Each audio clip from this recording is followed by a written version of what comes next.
I like big bots, and I cannot lie. The first game I ever played on PC was MechWarrior 2 Mercenaries, and after that, MechWarrior 2 Ghost Bear's Legacy, using my first Microsoft flight stick. I think I was 12. And ever since seeing the Gundam anime for the first time on Toonami when I was a kid after school, I've always been enthralled with the idea of piloted mechs with these huge pulse rifles and laser guns and missile barrages. Then I vividly remember going to the arcade and playing Virtual On, a 1v1 3D mech arena simulator where you could pilot a mech with a hostess setup and battle other opponents or the computer, and it was wild controlling agile mechs instead of the slower, more battle tank walking bots that MechWarrior and Battletech was famous for. Since then, and throughout recent history, we've of course had Gundam-style games, with the Gundam Breaker series and Gundam Evolution, and then of course FromSoft much beloved releases of the Armored Core series, with Fires of Rubicon being the most recent. And man, do I love me some Armored Core. That brings us to the subject of today's video, Mecha Break. I don't know what else to say other than this game is awesome. Full disclosure, these guys are paying me to review this game, but they did not pay me to stream this game,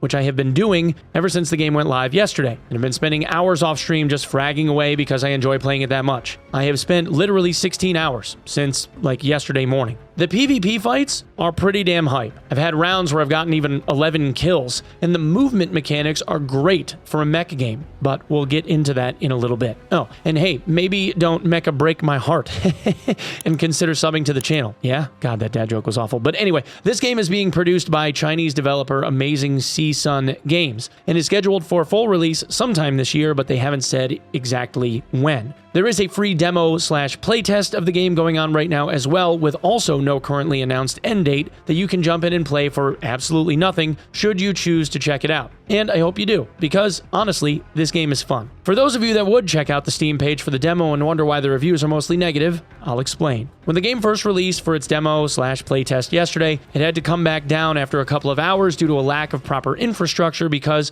what was 20,000 concurrent players in August of last year ended up this time being over 300,000 concurrent players within an hour of the demo's launch, and the servers got overloaded. Players in China did not like that the server performance was substandard, so they review bombed the game. Oh yeah, I should mention that a very large portion of this game's audience are Chinese gamers. This game takes place on Earth, where a mysterious mineral known as korite has been discovered as a source of energy. However, it turns out it's a pathogen in nature, infects most things it comes across, and starts up catastrophic storms as it's mined from the ground. As a player, you choose one of over a dozen diverse mechs ranging from light, medium, and heavy, with roles of defense, stealth, support, attack, and brawling, and set out in 3 separate game modes: 3v3 arena, 6v6 hero shooter, think of that like a team-based like Overwatch or Marvel, or the mode I spent the most time in and the focus of this video, the PvPvE extraction mode, which is new for this playtest. While this game is a mech game, it's not as nuanced and spreadsheet-filled like a MechWarrior or Battletech style of game where you can tweak just about every little thing. Instead, this game is more akin to that of Armored Core, where you have a frame that you decide to run with its basic outfitting and role already pre-established, and then augment that with a slew of weapon drops that require ammo or energy in order to use or wield. The different weapon types you have to choose from are unlockable via found blueprint drops that typically come from slain mini-bosses or bosses, which you then can further augment to stronger versions of those weapons by finding additional blueprints in ever-increasing required amounts. Further outfitting can also be done via the modding screen, where each core part of your mech can be modified with up to 3 mods per section. But the mods aren't just positive increases. There's give and take. If you want to be able to acquire a target at a greater distance, that's going to cost you additional time to lock onto your target for your weapons. Or as another example, there are different types of damage types. There's like explosive, ballistic, and energy damage. If you want to take reduced ballistic damage, that costs you some amount of energy armor, and the list goes on. And while the game does present itself as rather simplistic in nature from a stat allocation standpoint, it makes up for it by having very diverse and engaging combat that seems chaotic at first, but eventually you start to feel the rhythm. I found myself playing a lot of the support role using classes that have the ability to either heal and or shield my teammates and myself, more than playing a more traditional big gun or strafing or sniping kind of role. I found myself spending the most time with the bot Lumine, who has pistols that fire out healing drones that can be switched to a damage-dealing style of drone instead that will effectively poison whomever you fire at it. She also has a cloud of nanobots that provide a healing aura or a damaging one, depending on whether you're in healing or attack mode. She also has a secondary ability that gives her a lot of energy regeneration and additional movement speed, along with 50% of this buff being provided to allies as an aura within 50 meters. This means that she's very much mobile and has the ability to outmaneuver just about anyone during the duration of this popping of her wings. In exchange for all of this mobility, though, she's incredibly weak if she gets hit. Seriously, she dies in like 2, maybe 3 hits, but the ability to sting someone or heal a teammate and get out was kind of awesome, and I love the amount of movement that was provided to her class. Movement and ability varies based on the size of the mech. Light mechs tend to have a lot of energy and very good energy regen and can move quite fast. Medium mechs are kinda in the middle, and heavy mechs don't move well at all. They have dumpy butts, and it feels really well balanced across the board, at least to me. The game provides a bit of a system to try to combat the lack of mobility for heavier mechs by providing a glider that you can unlock at level 8 as long as you have the crafting materials, which brings me to my first kind of gripe about how the game is built. The combat in Mecha Break is awesome, and it feels pretty balanced depending on how and who you engage, who you target, how the fights progress, etc. But the item drops that come from the things you kill are not very straightforward. The glider pattern, in order to craft it anyway, costs a certain amount of currency that you earn by progressing in levels or by completing missions, but it also costs 4 generic glider pattern frame items that drop randomly from certain mob types. To date, I've only found 5, and I've been able to extract with 2. It costs 4, which in part means I need to get good, but it also was something I didn't know I needed to carry out and ended up dropping, because I didn't have a glider yet, in lieu of other blueprint items that I could use at the time to like buff my secondary weapon item guns, for instance. However, you can fly gliders even if you don't craft them by killing mini-bosses that are flying around on them and use them for yourself. You just don't get to choose how they're outfitted if you find them at random.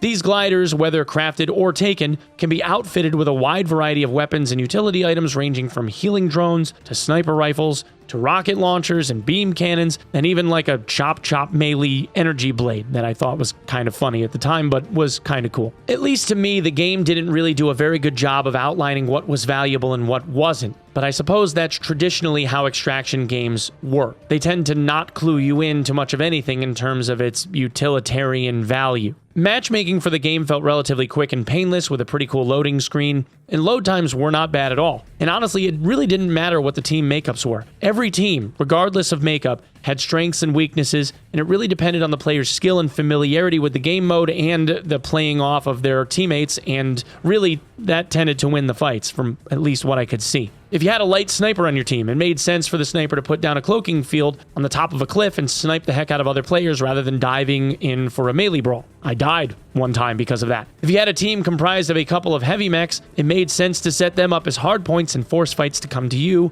/ tank them while someone else DPS the people trying to mess with the tanks. Even with the large map layout, the graphics engine felt well optimized. I have a pretty solid PC, and it played on ultra everything without frame gen and averaged around 120 to 150 FPS, with peaks around 170 FPS, using a 13900K, 4090, and 32 gigabytes of DDR7200 RAM. But the game does offer FSR and DLSS, so if you are playing on a older gen or a few years old worth of tech, you should still be able to get decent frame rate by turning down graphic settings and turning on those things. And the map, by the way, for the extraction mode is massive. Judging by the distances that you're traveling, I'm estimating that it's at least 100 square kilometers, probably larger. And even though the map is spread out, after a couple of rounds, you start to learn about what on the map is worth pursuing and what's worth money and where the points of interest are, along with the map itself, notifying you of when and where the big bads show up, as well as time-gated extraction points ranging from A to E that show up every handful of minutes or so randomly on the map. And that's the other thing. On the PvE side, there is an abundance of mobs to fight, ranging from little minion nothings to mini-bosses that are a real pain in the butt to fight, and drop ships and all this other stuff with tons of eventized combat. And then there are like massive big old boss fights with their own unique mechanics, huge big bads, big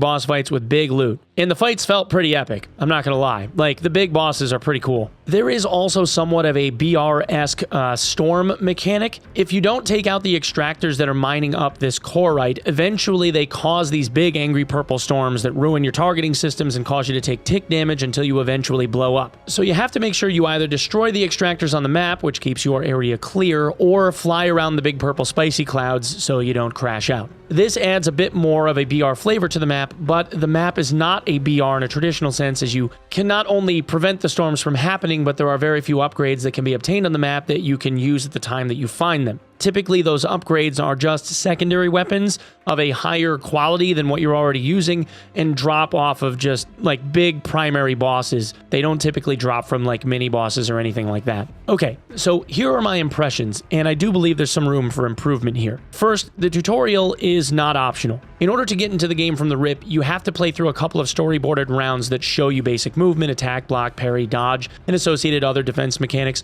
other stuff that outlines boss fights and how they work, and then it puts you into 3 bot matches for each one of the 3 game modes before you can battle against humans. This takes almost an hour. For a lot of people, it got negative reviews because the tutorial was not skippable. I'm personally of the opinion that while I understand wanting to show everyone the options and help them understand the controls, make sure that they're well educated, that the tutorials should always be optional, something that someone can revisit and something skippable. If you want to give somebody a carrot like an in-game currency bonus for doing the whole tutorial, then awesome. Forcing people to spend their first hour in bot matches and scripted events and make them run through this base hangar hideout thing that they'll run through and likely never revisit again didn't make a lot of sense to me. Also, while the extraction mode is super fun and super engaging and I love the PvP fights, especially around all the mobs, the ability to bring back friends might need to be tweaked a little bit. All too often it felt like you'd get 2 of the 3 players knocked out and then the third would inevitably be able to get away or hide, and then they use this support beacon to call their friend back in, who then in turn would call in the third party member and would let them all run it back. This is fine,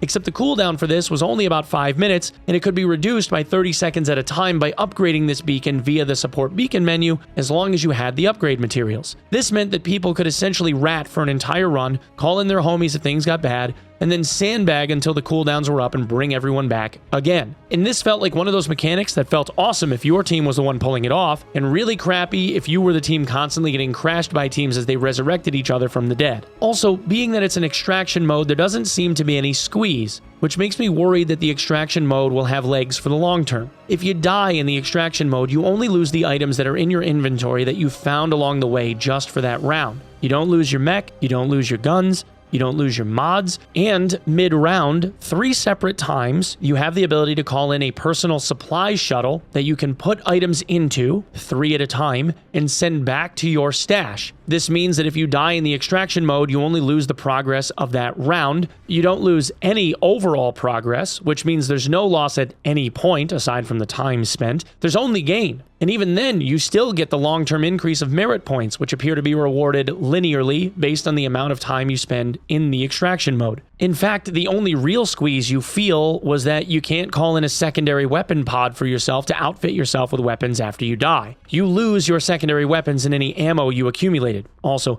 as a side note, it felt like you spent a lot of time hunting down ammo crates if you were a support class in order to do any real DPS whatsoever, because all the secondary weapons require ammo that gets spent super fast, which leaves you kind of hung out to dry unless you get lucky or level up or have a secondary weapon pod drop, which I eventually did. I mean, I took out way more people than I got took out. I have like a 4-to-1 KDA, but even still being low on ammo or losing your offensive capabilities did kind of hurt, but yeah, it was really minimal. And if it's one thing that extraction games historically have proven to like withstand the test of time, it's that people really like the ability to earn stuff, but they want to lose the stuff that they earn too, because they're always wanting to be on the struggle bus. They want to put other people on the struggle bus, which makes them feel good, and then they get frustrated if they get put on the struggle bus, and then they want to run it back and like build themselves back up, and they just want that struggle constantly. If it's only upside, it tends to start to fizzle out after the, I guess, nostalgia of it starts wearing off, or the exciting feel of finding cool stuff starts to wear off. Okay, now let's talk about the monetization. It doesn't appear that this game has any true, like, full-fledged pay-to-win mechanics, at least as far as I can tell. There does appear that there will be a battle pass and some kind of, like, loot crate system,